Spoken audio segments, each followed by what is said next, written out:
Este programa é um oferecimento de Jornal ABC Repórter. Mantenha-se bem informado acessando abcreporter.com.br.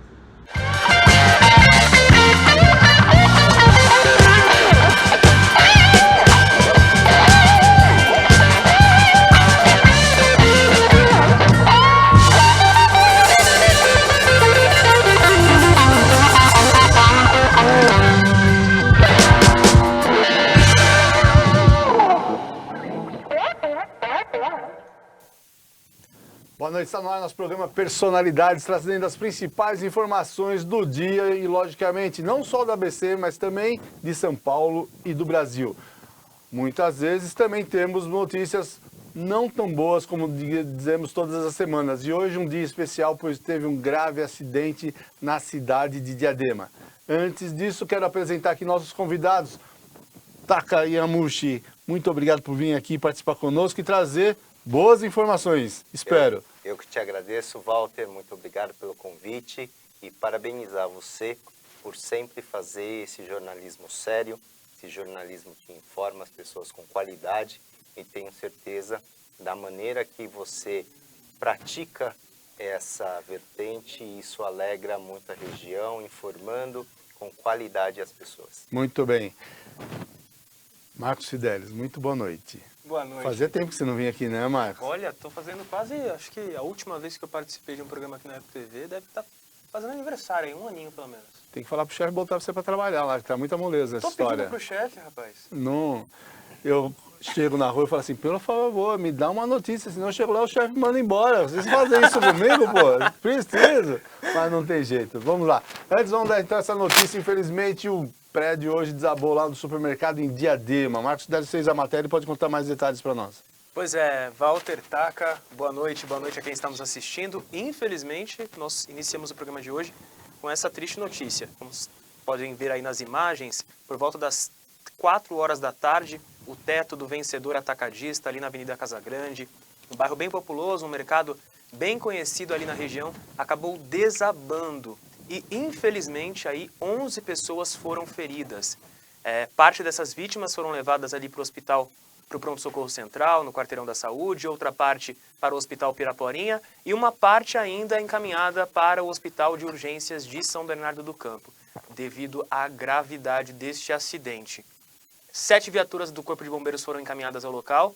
E olha só, um fato importante é que muitas pessoas estão falando que foi uma fatalidade, enfim, a Defesa Civil, os órgãos competentes vão investigar, mas nas redes sociais já começou a viralizar, Walter e Taka, algumas imagens do ano passado, onde vazamentos, enfim, uma série de questões estavam sendo levantadas pelos próprios clientes. E hoje, o vídeo que nós exibimos agora há pouco é de outubro do ano passado, poucos meses depois, esse vídeo aí de outubro, poucos meses depois, o teto deste mercado vai abaixo. Infelizmente, uma situação que precisa ser investigada. Cabe lembrar que a Prefeitura de Diadema afirmou que o auto de vistoria do Corpo de Bombeiros está em dia, tudo dentro da normalidade, mas agora resta saber o que de fato aconteceu, porque 11 pessoas feridas é bastante gente, né?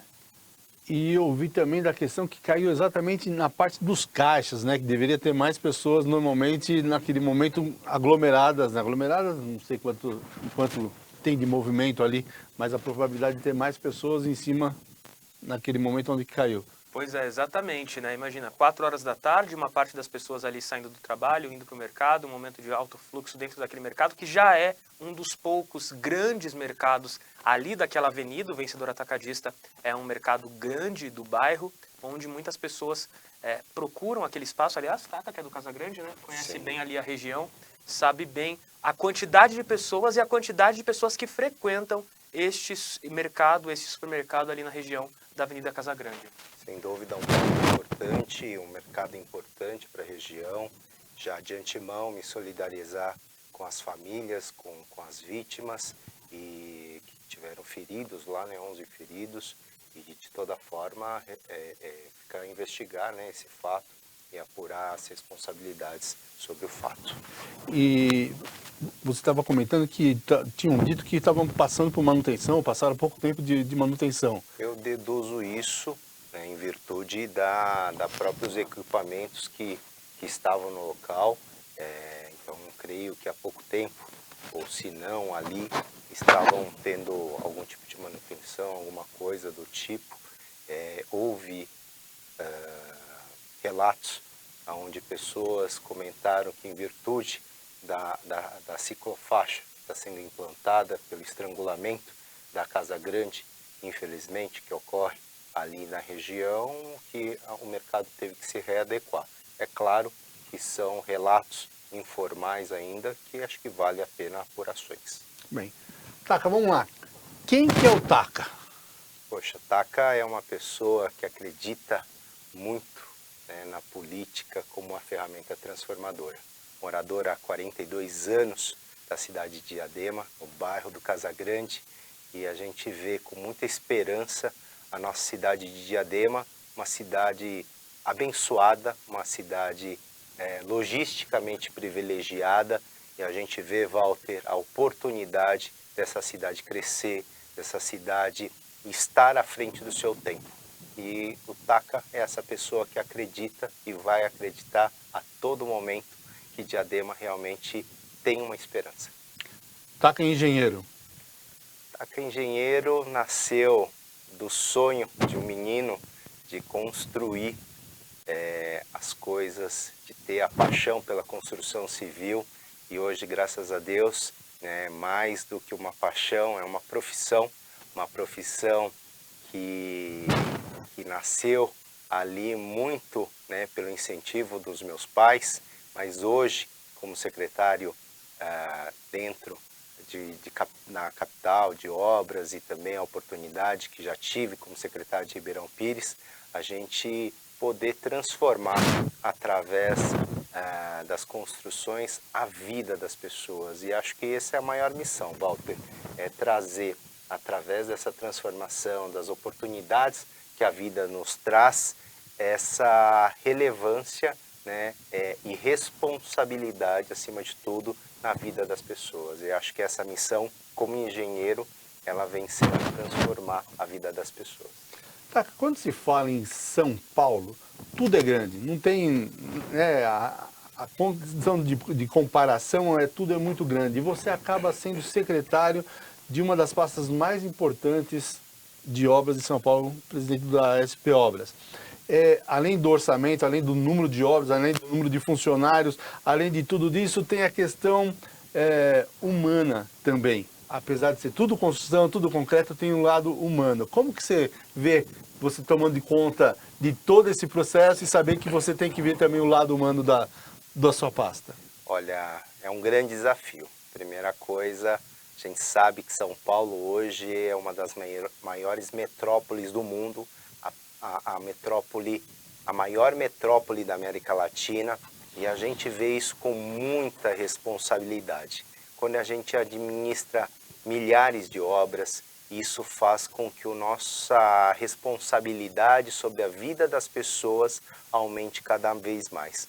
Mas principalmente no que toca, né, principalmente as obras de educação, porque quem investe na educação investe no futuro das pessoas. E já aqui mandar um abraço para o prefeito Ricardo Nunes, que teve a sabedoria de colocar o maior programa, né, de manutenção e reformas de escolas, né, da América Latina. E a gente vê isso com muito orgulho de participar, né, disso e ver a transformação de perto. Transformar através das reformas de 56 céus, de mais de 800 escolas, de colocar telhados aonde não se tinha, né, cobertura de escolas onde se não tinha oportunidade para as escolas de baixa renda, e transformar, né, as atividades disso.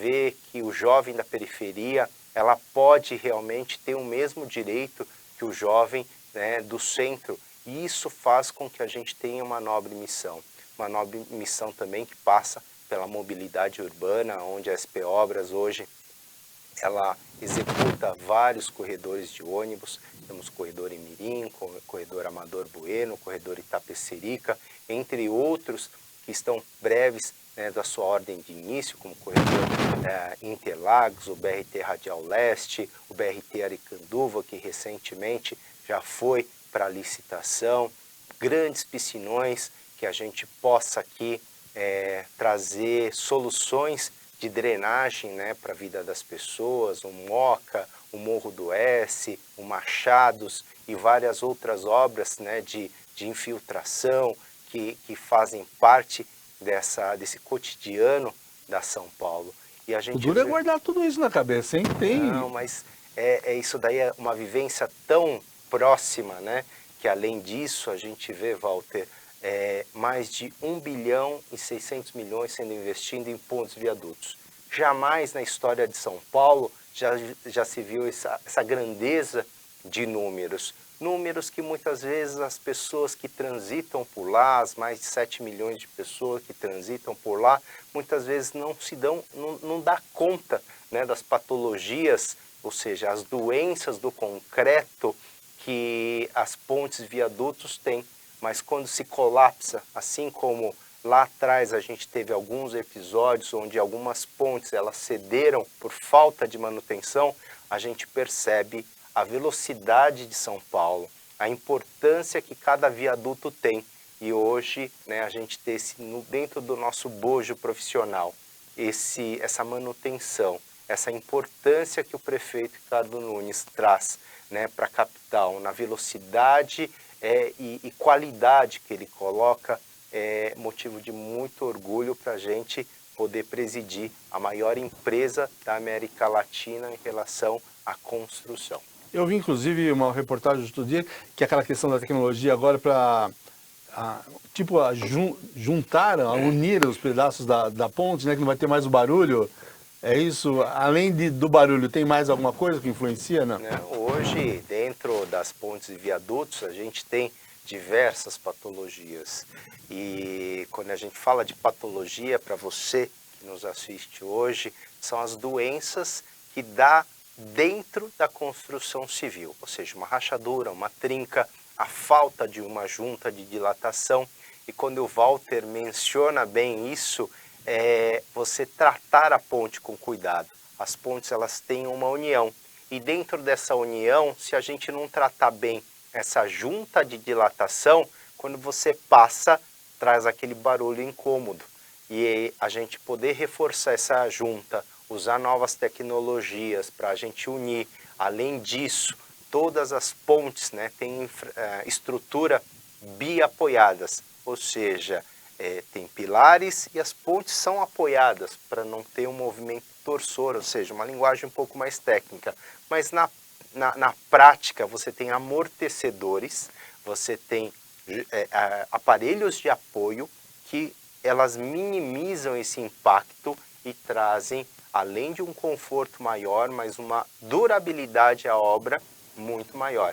Então toda essa manutenção, não só dos aparelhos de apoio, também das juntas de dilatação, assim como dezenas de outras patologias que acontecem no viaduto, fazem com que a engenharia, né, de infraestrutura ela tenha realmente um olhar que na ponta final é o respeito por 7 milhões de pessoas que transitam diariamente, né, nas pontes e viadutos de São Paulo. Eu vi esses dias, na sua rede social mesmo, Taka, uma vistoria, e eu achei incrível essa obra em específico, porque ela une ali a questão da acessibilidade, a questão de resolver a poluição visual, a agilidade no trânsito, que é justamente a Avenida Santo Amaro. Sim. Eu vi a vistoria ali junto com o prefeito Ricardo Nunes, onde você pôde apontar uma série de intervenções. A sua pasta também ela passa não só por essa questão de pensar em infraestrutura, mas também construir soluções para o cidadão, né? Para você que daí de casa em compreender, eu até vou pedir para o Taka contar um pouco mais, mas eu achei incrível uma discussão que já é feita há décadas, a questão de tirar os fios aéreos, deixar tudo subterrâneo. Aí depende do terceiro também, não depende? Depende, ali foi a Avenida Santo Amaro, primeiro, dizer do desafio. São 23 concessionárias de telecomunicações. 23. Tem a Enel, tem a Comgás, tem a Sabesp, enfim, uma enormidade de atores que ali fazem com que uma obra que foi iniciada lá em 2016, na época do Haddad ainda, que não teve realmente a competência de fazer, nós agora estamos fazendo. Então, assim, é o trecho que compreende da Avenida Santa Amaro, que realmente teve muitos desafios. Uma obra muito complexa, onde você, além de tratar dessas concessionárias, você vê ali uma obra de engenharia no maior eixo de ligação da Zona Sul com a Zona Norte acontecendo. E as coisas não podem parar. Então, é um desafio você mexer com esses atores, ainda mais no trecho que está na Avenida Santa Amaro, um hospital de envergadura e uma importância enorme, que é o Hospital São Luís. Você vê dezenas de linhas de ônibus passando por lá, você vê mais de 230 mil passageiros sendo transportados por esse eixo, ou seja, é equilibrar o prato e você trazer, acima de tudo, uma requalificação urbanística para São Paulo. Quem passou já anteriormente na Avenida Santa Amaro e hoje passa e você vê a lógica que se faz, né, com iluminação de LED já sendo lançadas nas calçadas, você vê toda a fiação sendo enterrada, você vê corredor de ônibus exclusivo, você vê pontos modernos acontecendo, você vê toda uma conformatação desse tipo de engenharia. É um avanço muito grande. E você que está nos escutando hoje, aquela fiação, aquele emaranhado de fios que você vê, aqueles gatos, né, que já não é nem gatos, são tigres, né, de tão enorme que eram. Hoje a gente criar uma infraestrutura embaixo da terra, que são dutos, né, cabines, para que a gente traga toda essa questão da Enel, toda essa questão das concessionárias embaixo da terra. Foi um desafio e um case para São Paulo enorme. Mas quanto tempo de obra ainda? Não, se Deus quiser, agora no final de abril a gente já entrega uma obra que ficou parada há mais de 10 anos e agora sendo entregue em menos de 6 meses. Então, assim, é um avanço muito grande, significativo, e essa mesma política, Fidelis, de você criar ações de engenharia para melhorar a qualidade de vida das pessoas e urbanisticamente a gente trazer, sabe, essa sensação de conforto está sendo implantada também em outros corredores. O corredor Itapecerica é um também que eu fui lá e tive a oportunidade de estar lá na sexta-feira, e sexta-feira a gente viu também aquele mesmo emaranhado de fios, que se Deus quiser também a gente vai colocar tudo isso embaixo da terra para que a população não seja penalizada pela falta de eficiência hoje da Enel. Você sabe que eu passei esses dias, eu gosto bastante de uma região de São Paulo, acho que minha queda por tecnologia acaba me deixando muito mais suscetível a frequentar ali que a região da Santa Efigênia. E eu passei por esses dias lá e vi o viaduto Santa Efigênia também interditado, uma parte, passando pelo lado, e aí eu pude acompanhar também esses dias, através dos noticiários, toda a revitalização que foi executada ali também, mantendo os padrões originais, né, todo do patrimônio histórico, de trazer à memória todo o calçamento ali original de quando foi inaugurado, um grande desafio também de revitalização e de memória do centro de São Paulo, que sofreu muito, né? Sim. Eu acho que toda essa região central, ela merece um carinho. O centro, né, de São Paulo é um centro histórico que tem, evidentemente, toda uma carga, né, de história, de coisas boas que aconteceram. E nós sempre, né, nessas intervenções, a gente adota como critério, né, consultar e obedecer, né, as diretrizes dos principais órgãos de patrimônio, né, do Estado e do município. E Santa Efigênia não foi diferente. Um viaduto importante. Lá em 1927, esse viaduto teve essa construção dos belgas, enfim, que vieram e conformaram um dos principais viadutos, né, de São Paulo. E a gente vê... Ele é de ferro, né?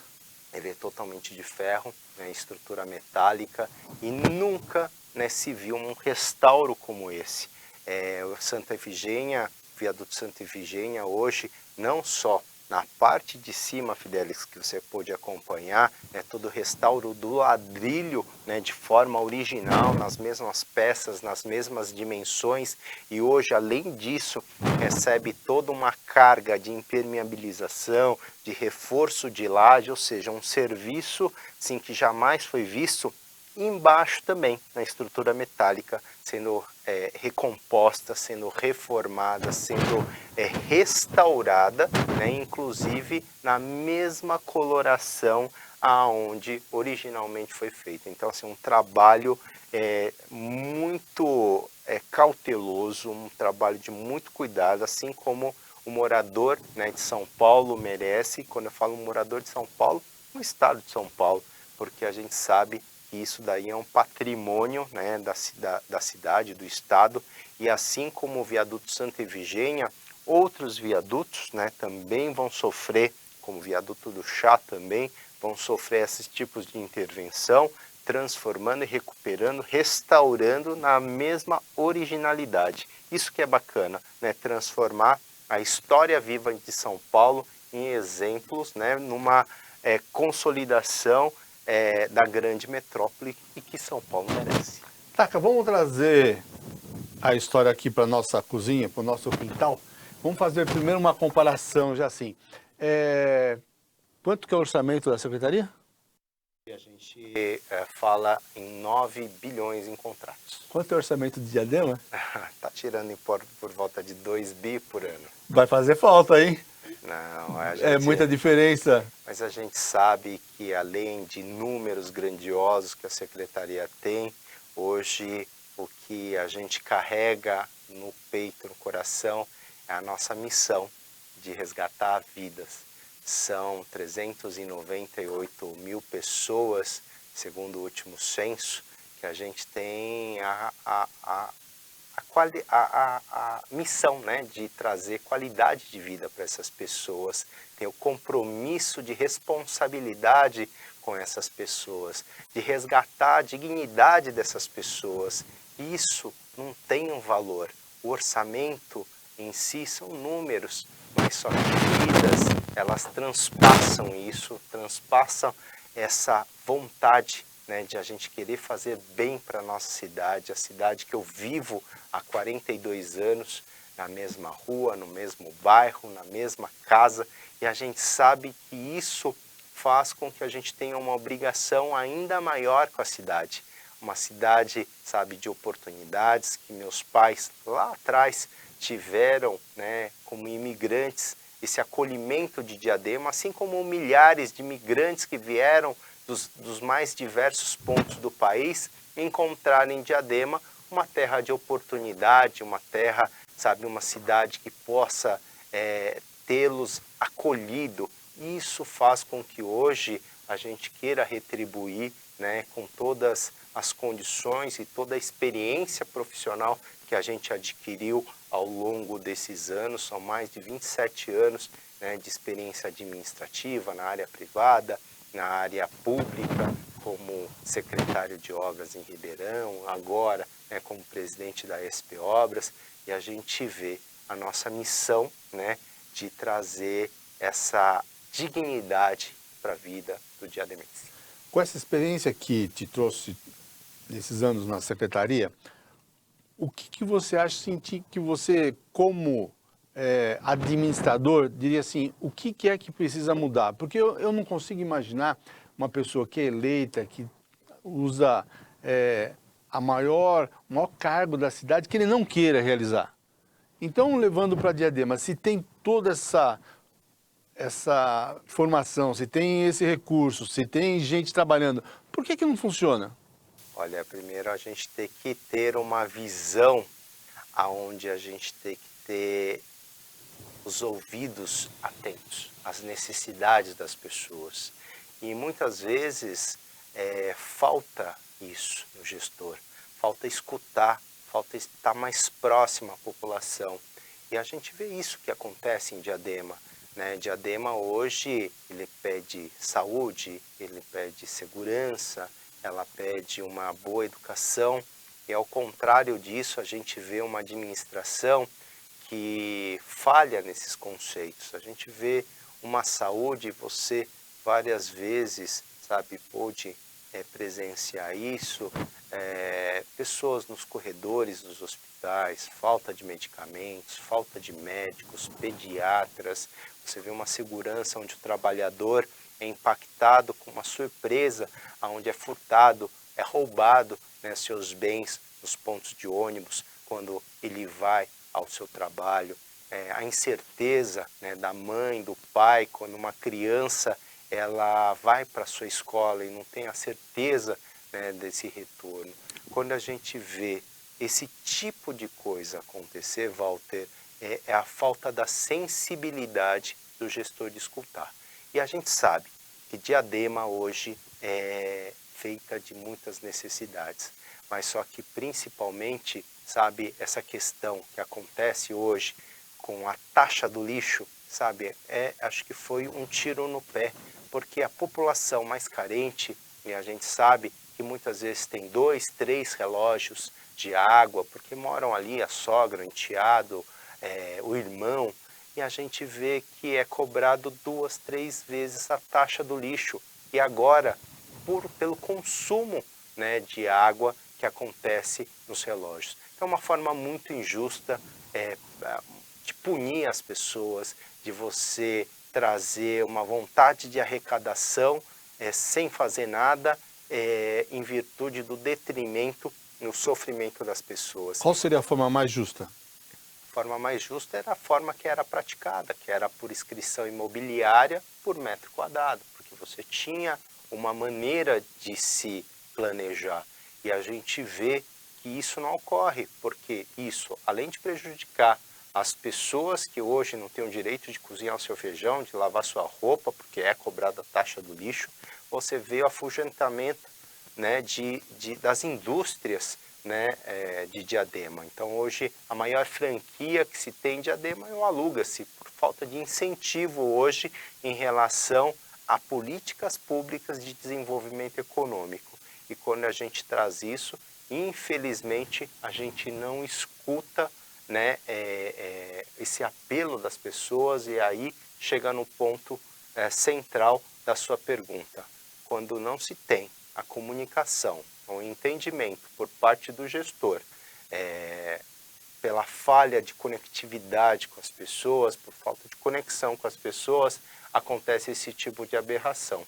Então, assim, muitas vezes a soberba, né, de achar que só porque foi prefeito, só porque foi alguma coisa, e não escutar as pessoas, é uma forma jurássica de você administrar a cidade. Então a gente tem que parar de ver o passado, a gente tem que ver formas mais modernas de administração. E isso que a gente está propondo aqui, porque muitas vezes a gente não precisa reinventar a roda, a gente tem que fazer a roda virar, a gente tem que fazer a roda girar, a gente tem que fazer as coisas que a gente tem funcionar antes de alçar outros passos. Acho que tem um ponto importante, Taka, até para tirar essa dúvida e entender um pouco melhor. Você citou em relação à questão da saúde, em relação ao clamor popular de fato, em relação a algumas problemáticas da cidade.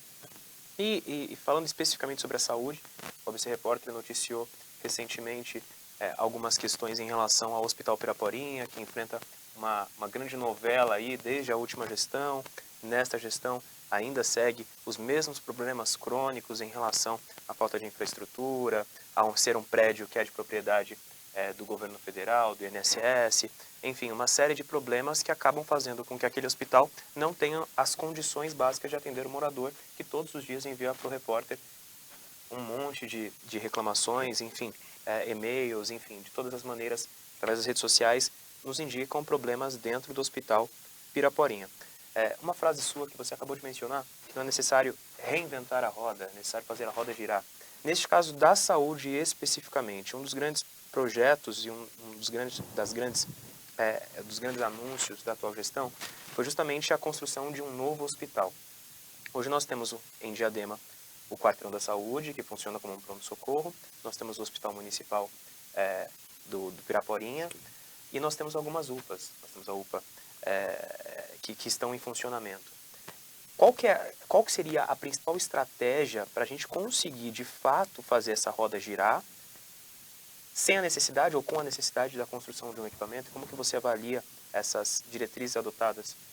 E acrescenta ainda que o Eduardo Minas falou, né, que não tem nenhum leito de infantil na cidade. Aliás, Diadema é a cidade que não tem nenhum... aliás, até fazendo gancho, sobre a matéria que nós divulgamos agora há pouco, no início do programa. Algumas das vítimas do acidente no mercado foram encaminhadas para São Bernardo, que acaba impactando também na cidade, na saúde em São Bernardo, né? Inclusive foi tema de matéria no ABC Repórter, até o vereador Almir do Gás, de São Bernardo do Campo, que fez um requerimento de informações e descobriu que 30% dos usuários da saúde pública de São Bernardo são moradores de Diadema. Não só de São Bernardo, mas também de São Paulo, a gente vê uma gama, né, de moradores sendo socorridas, né, por esses hospitais lindeiros. Diadema faz 9,4 quilômetros de divisa com São Paulo, e a gente vê boa parte indo, né, a hospitais de São Paulo, como assim São Bernardo, e a gente só tem a lamentar isso. Quando a gente fala que gerir e administrar uma cidade é você elencar prioridades. Quando, infelizmente, tem uma política pública voltada a pão e circo, ou seja, a gente vê aí vários shows acontecendo na cidade, vários eventos acontecendo na cidade, por mais que eles falem que a verba é carimbada, e eu discordo disso, porque as verbas são carimbadas, mas pode ser feito outras coisas de infraestrutura e esse dinheiro poder ser economizado para que seja lançado para as rúbricas aonde mais precisa, que é a saúde, obviamente. E a gente vê outras N questões, né, de você ver carros de blindados sendo alugados para prefeito. Por que esse dinheiro não foi para a saúde? Né? Então, já que isso não tem uma rúbrica, e diversas outras despesas, né, que a gente vê aí e que vocês frequentemente divulgam, sendo subutilizadas, e por que não na saúde? Então, você tem que elencar prioridades. E aí eu vou trazer um exemplo claro para as pessoas que nos escutam aqui hoje. Se a gente tem na nossa casa o nosso filho doente, né, precisando de medicamentos, você vai escolher comprar um remédio para o seu filho ou você vai querer fazer um churrasco para os amigos? A resposta parece simples, né? Mas parece que para o prefeito de Diadema essa resposta não é tão simples. Ele prefere gastar esse dinheiro em diversas outras coisas, inclusive em viagens, né, a Brasília, né, que a gente bate recorde aí, né, de gastos nesse tipo de viagens, e o médico, sabe, o medicamento, ele não está disponível para a população. E a mesma coisa, a gente tem um filho doente, a gente tem a população clamando por saúde, e ele ainda insiste em gastar o nosso dinheiro em outras coisas. Vou além. A gente vê, sabe, recentemente também foi divulgado pela imprensa, a PAI não recebendo recursos, né, para que as pessoas ali especiais possam ser bem atendidas. Mas ontem a gente foi também pego de surpresa com verba sendo destinada a aliados, né, do prefeito. Mais de 870 mil reais sendo gastos para organizações sociais de vereadores da região. Eu posso até citar um nome aqui, ligados ao vereador Josa. Então, quando a gente vê esse tipo de coisa acontecendo na cidade, a gente vê totalmente a falta de lógica, né? Na verdade, o poste fazendo xixi no cachorro. Então, isso não pode acontecer. A gente tem que tratar o dinheiro público com respeito. Então, quando a gente traz essa questão, Fidelis, é a gente trazer políticas sérias, prioridades elencadas para que a gente tenha bons resultados, seja em que área for, né? Então, a gente não precisa de novos hospitais, a gente precisa fazer com que os equipamentos de saúde que a gente tem hoje funcionarem. Então, essa é uma proposta que a gente coloca, né? Que as UBSs, elas tenham um atendimento melhor, que elas possam trazer medicamentos, uma infraestrutura que hoje o funcionário público ele sofre, ele chora, né, querendo atender a população, mas não tem a condição necessária para que você possa atender numa UBS, numa UPA, nos hospitais, sempre com as mesmas desculpas. Mas agora é a hora realmente de priorizar. Então, a gente vê isso com muita tristeza. Muito bem. Nós estamos entrevistando hoje aqui no programa Personalidades o que é pré-candidato a prefeito da cidade de Diadema. Recebeu o título de cidadão diademense no mês passado, mas nós vamos falar disso já já, porque nós vamos fazer agora um breve intervalo e voltamos já em 2 minutos para falar com vocês. Até já.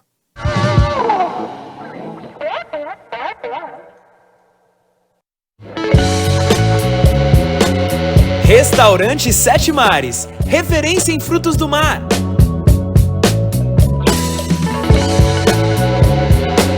Buffet com vasta variedade de pratos, tradicionais, comida oriental e, claro, frutos do mar.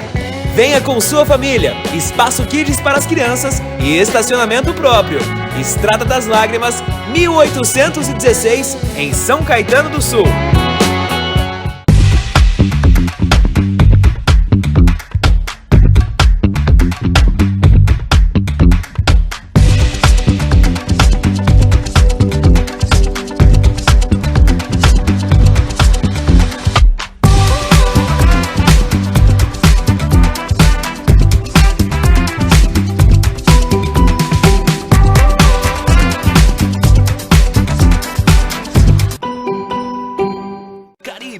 Luz, cor e alegria. Saia do lugar comum. Vá para o Caribe. Você merece viver os fantásticos cenários de lindíssimas praias. Caribe é sol o ano todo. É gente de todo mundo. É música e dança. Há 17 anos, a Sanchat Tour é uma das empresas que mais leva brasileiros a este paraíso. Caribe é com a Sanchat. Sanchat Tour. Você no Caribe.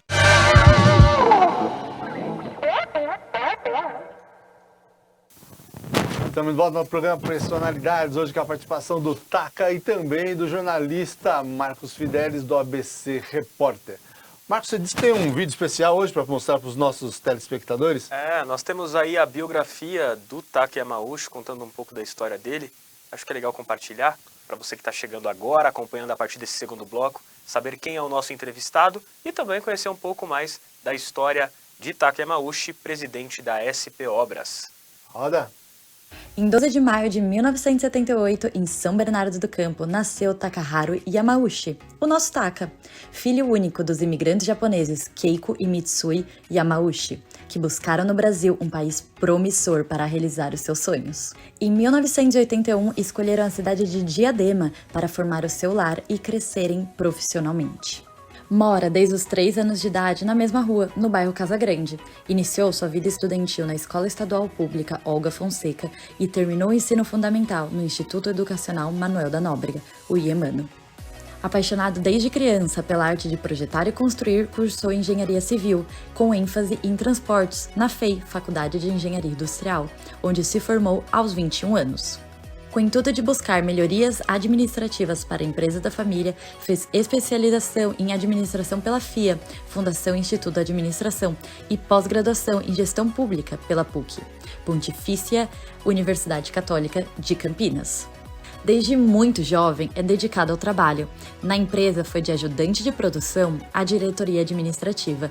Na gestão pública, foi de estagiário de engenharia a presidente da SP Obras. Pai de um adolescente, valoriza muito a convivência familiar, religiosa e comunitária, sempre mantendo uma visão humanista, empreendedora e social. É voluntário e apoiador em diversas organizações sociais. Em 2010, fundou a ONG Te Quero Bem, levando serviços gratuitos de orientação jurídica e também nas áreas da saúde, educação, lazer, cultura e profissionalização. Participou do movimento escoteiro da cidade e formou o Movimento do Bem em 2012, movimento suprapartidário de pessoas que acreditam nos princípios morais, éticos e da família, que discutem os problemas de Diadema e promovem soluções criativas, inovadoras e sustentáveis.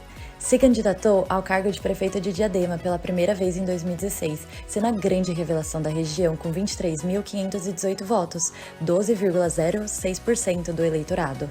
Convidado para ser secretário de Obras de Ribeirão Pires, de janeiro de 2017 a junho de 2020, realizou importantes obras, atuando como gestor de convênios federais e, principalmente, adquirindo experiência em gestão pública. Foi indicado pelo Movimento do Bem como candidato e prefeito de Diadema em 2020, conquistando 101.231 votos, 48,65% do eleitorado e faltando muito pouco para a vitória. Uma das menores diferenças em todo o estado de São Paulo, 5.618 votos no segundo turno. A convite do deputado federal e líder nacional do MDB, Movimento Democrático Brasileiro, Baleia Rossi, ingressou no partido em 2022 com determinação e o coração cheio de esperança na construção de um futuro digno e de oportunidades para Diadema e toda a sua população. Ainda em 2022, com um forte desejo de mudança e transformação, lançou sua candidatura como deputado federal, com a bandeira de resgate da dignidade de Diadema pela força do trabalho, sendo muito bem votado com 34.163 votos e ficando como suplente pelo MDB. Em 2023, a convite do prefeito de São Paulo, Ricardo Nunes, assumiu a presidência da SP Obras, empresa municipal que é vinculada à Secretaria de Infraestrutura Urbana e Obras da Prefeitura de São Paulo, executando as principais obras e projetos da capital, com mais de 900 obras nas áreas da educação, habitação, drenagem, mobilidade urbana, pontes e viadutos. Destaque para a construção do primeiro centro municipal para pessoas com transtorno do espectro do autismo, dentre outras, gerenciando um orçamento jamais visto na cidade de São Paulo e superando a soma de investimento dos municípios do Grande ABC. É o atual presidente do MDB de Diadema, com a missão de trazer dignidade à cidade, promovendo o seu potencial de crescimento e desenvolvimento tecnológico e econômico, transformando Diadema em um grande polo de inovação e geração de empregos. Taka Yamauchi.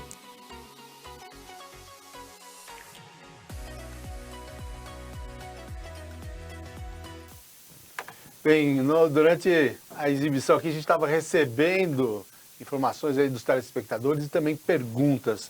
O que a gente tem de principal, Marcos, para passar? Olha só, nós temos aqui diversas participações: João Sampaio, Bonfim Alberto, Zaquel Santos, Correia Men, Rosinai Nishinhata. Você vai ficar até o final do programa. Vou ficar aqui, tem muitas participações. Escolhe uma pra gente. Vamos escolher aqui então um assunto que é recorrente também nas redes sociais do ABC Repórter e da Eco TV. Uma pergunta, na verdade uma afirmação aqui do Aldair Leonel, e eu vou pedir os comentários do Taka. Aldair Leonel diz: o quarteirão da educação, que era para ser inaugurado em fevereiro, só tem 50% das obras concluídas e pediram mais um ano para concluir. Quer dizer, já está atrasada há um ano. Como pode isso? Essa pergunta que eu faço, né, para o atual prefeito, porque quando a gente vê nas redes sociais e os poodles de estimação, sabe, brigando e latindo, a gente vê e parece que está tudo uma maravilha. Mas a gente vê ali, e de obra eu entendo bem, e a gente vê até pela sinalização, né, da prestação de contas junto ao TCE, que menos de 50% no cronograma financeiro ele foi realizado. E a gente vê também fisicamente um prédio que é um esqueleto, que eu carinhosamente estou apelidando de esqueleto da enganação, quarteirão da enganação. E a gente vê esse tipo de coisa acontecendo na cidade, sempre, né, com um cunho de estelionato eleitoral, de mentiras, de fake news, que é bem a forma, né, que esse pessoal ele costuma agir. E esse tipo de inauguração, né, só na cabeça deles, porque essa era uma obra para ser entregue, né, em fevereiro. A placa, que é uma obrigação legal das obras, lá já não estavam. Acho que semana passada colocaram e a gente viu que estendeu esse prazo para mais alguns meses, ou seja, vai ser entregue somente em março do ano que vem. E eles ainda insistem, mesmo diante de todas essas evidências. do cronograma financeiro, do cronograma físico, da própria data na obra, de continuar a enganar a população. Como eu disse, tem poodles lá, né, que ficam latindo, né, e mostrando o que realmente não acontece dentro da obra, sabe? Uma obra inacabada, uma obra longe de ser entregue e executada. Então, a gente, infelizmente, só tem a lamentar disso, porque Diadema hoje, ela precisa de requalificação, né, nas escolas. A gente precisa que os professores e os profissionais da educação sejam bem acolhidos. A gente precisa que as escolas, né, que hoje existem em Diadema, elas sejam bem cuidadas. E ao contrário disso, a gente vê a farra do dinheiro público acontecendo e prioridades, né, dentro da educação que vão sendo colocadas de lado. Então, o Aldair realmente tem total razão aí de poder estar indignado, assim como nós, em relação ao quarteirão da enganação, uma das grandes mentiras dessa gestão descabida e vergonhosa que aí está em Diadema. Qual que é o déficit educacional hoje em Diadema? Olha, principalmente essa questão de creches. No nosso último levantamento, são por volta de 8.000 crianças fora das creches. E a gente lamenta isso, porque essa educação de primeiro passo, né, onde permite que as mães e as mulheres guerreiras possam ir realmente neste lastro familiar, de poder lutar, né, pelo ganha-pão, né, da família, hoje não ocorre, porque as crianças que lá estão não têm onde ficar. E muitas vezes essa mudança que houve aí, e infelizmente ainda perdura, né, das crianças serem colocadas num determinado horário e serem buscadas às 16 horas, não dão realmente hoje a extensão e a dimensão das necessidades hoje atendidas pelas mães. Então a gente vê com muito pesar essa informação, né, a gente vê realmente uma questão de agonia, né, por parte das mães por falta dessas vagas, mas tenho certeza que a gente fazendo o óbvio, né, a gente fazendo a roda girar, né, e isso que eu falo, por que gastar 138 milhões num quarteirão da enganação, se a gente poderia ter construído mais creches, se a gente poderia ter ofertado aí para as mães esse acolhimento e essa dignidade para que elas possam buscar, né, o mercado de trabalho, que hoje a gente sabe quanto as mulheres fazem a diferença na família. Aproveitando ainda os comentários aqui nas redes sociais e pegando no gancho aqui, agora um comentário que nós recebemos de duas pessoas, tanto o Felipe Miller quanto o Marcos Michels abordaram a mesma questão. O Observatório de Diadema, Taka, uma questão aí para a gente discutir, já que nós estamos falando sobre preservação da história, sobre avanço da educação, avanço de políticas públicas voltadas para toda a comunidade. Como que você recebe essas perguntas, o que poderia ser feito em relação ao observatório da cidade? Olha, a ciência e tecnologia, sem dúvida nenhuma, ela deve ser tratada com muito respeito. Nós, na SP Obras, estamos tendo a oportunidade de construir 2 planetários, os planetários mais modernos da América Latina, e a gente sabe a importância de levar, né, principalmente para os alunos da periferia, essa qualidade, né, porque a partir dali podem crescer e podem ter vários cientistas, vários astronautas, várias pessoas que saiam da periferia, que tenham um sonho em almejar, né, um futuro melhor. E o próprio observatório, ele foi realmente uma dessas intenções, construída realmente com essa envergadura de fazer com que as pessoas ali do Inamar, da zona sul de Diadema, que é do bairro periférico, tivessem realmente essa propensão, essa proximidade com a ciência. mas infelizmente de uma forma totalmente arbitrária, elas foram retiradas desse sonho. Assim como o nosso Centro Cultural do Promissão, assim como a Escola Quintanilha, que ali existia antes de ser derrubado, né, para a construção de um grande elefante branco, que é o Quarteirão da Enganação, ele simplesmente some com o observatório para fazer o quê? Hoje está lá abandonado, sem uma propensão de fazer nada, que a gente vê ali é um terreno invadido, e acho que a principal intenção deles ali deve fazer essa política do assistencialismo, porque a gente não vê uma lógica acontecendo. Diz eles que queriam construir alguma coisa, algum instrumento da educação, mas isso já fazem 6 meses e até agora não se construiu absolutamente nada. Tá falando em invasão, Diadema teve uma das invasões aí que não deu para explicar até agora, porque nós estamos perguntando para a prefeitura há um mês aí, quem que deu a ordem da Guarda Municipal ir lá naquela invasão, bater na população, e até agora não veio nada. Você tem alguma informação de quem que deu essa autorização? Boa pergunta, viu? Porque esse tipo de aberração que acontece, Walter, aí na hora H ninguém sabe, ninguém viu. É um terreno particular, né? E a gente sabe que ligado aí a um ex-secretário do governo, Ronaldo Lacerda, dando o nome. Sem ordem judicial. Sem ordem judicial, sem nada.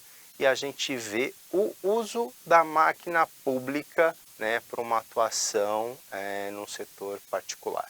Então, assim, mais uma aberração dessa administração que tem que ser acolhida pelo Ministério Público, porque assim como essa, né, assim como muitas outras, o Ministério Público tem que ficar atento aí a esses desmandos, infelizmente, desse atual desgoverno do PT.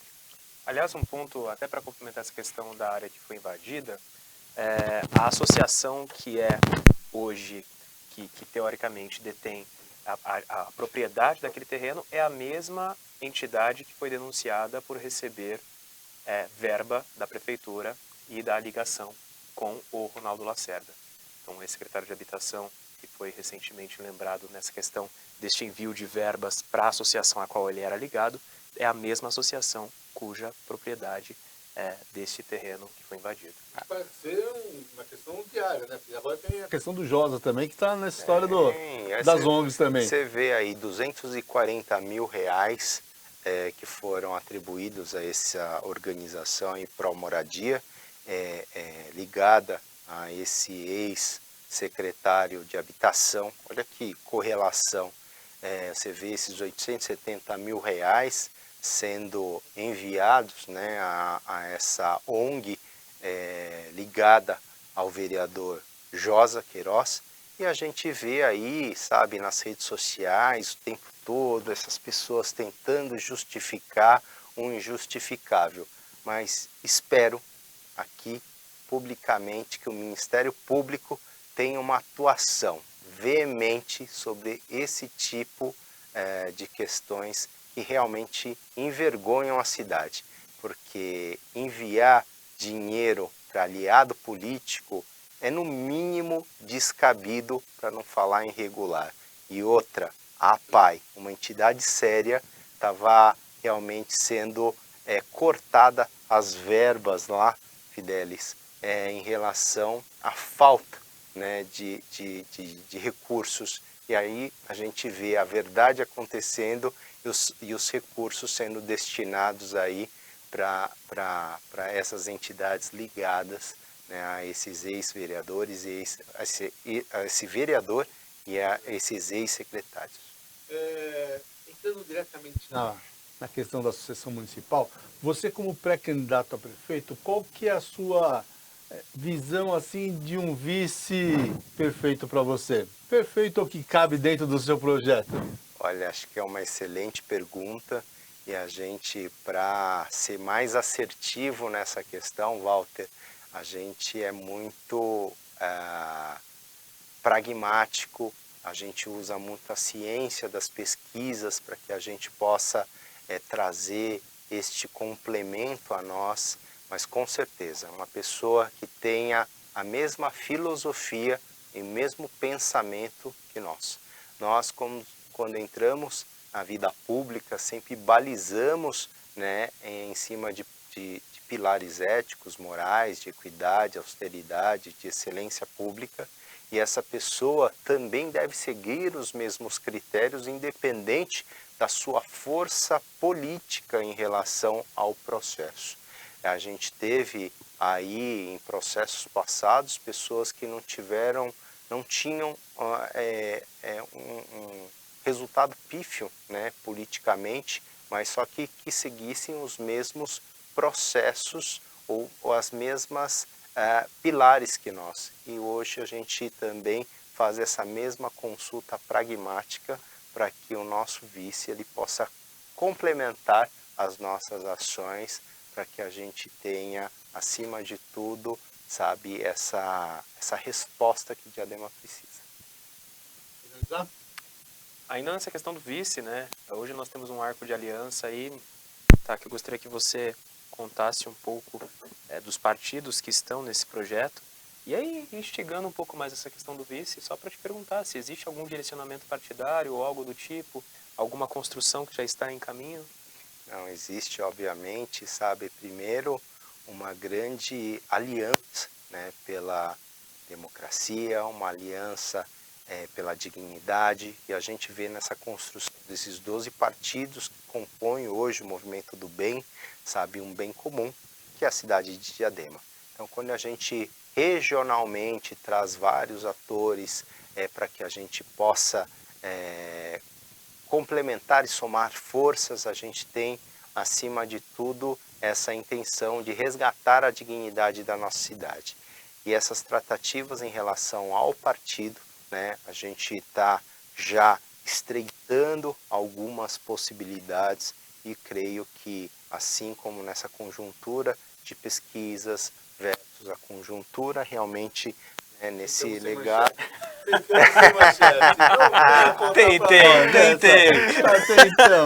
Tentamos lá, firme e forte. Para gente terminar, rápido, com uma palavra, tem que dizer, Lula.